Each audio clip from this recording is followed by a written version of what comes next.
1870 que la tradition de la kémia voyait le jour dans les bistrots d'Algérie.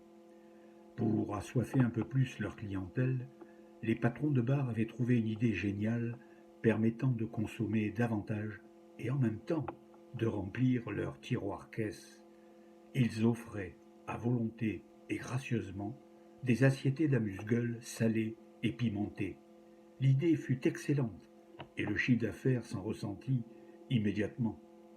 Il fallait boire et reboire pour étancher sa soif et adoucir les ardeurs épicées spécialement conçues pour titiller les papilles et provoquer une petite faim. Sur les comptoirs s'alignaient à l'heure de l'apéro des raviers remplis de victuailles alléchantes, créant un moment de fringale collective et de convivialité partagée entre amis régulièrement.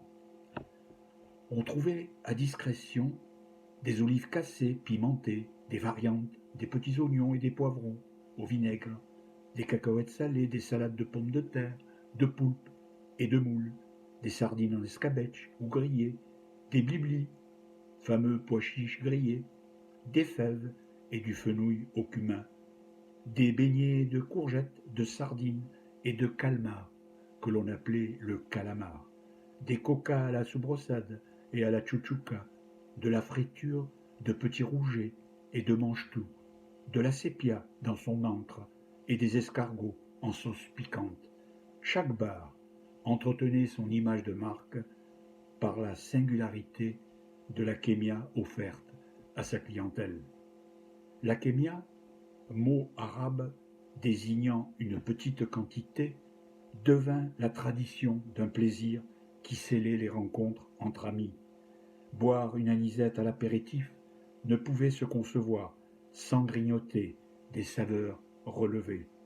La coutume se perpétuait de génération en génération. Après une journée de travail au soleil, ces exilés de France, d'Espagne, d'Italie ou de Malte avaient compris que le vivre ensemble ne pouvait se passer de ces instants de convivialité et de bonne humeur partagés autour d'une bonne kémia.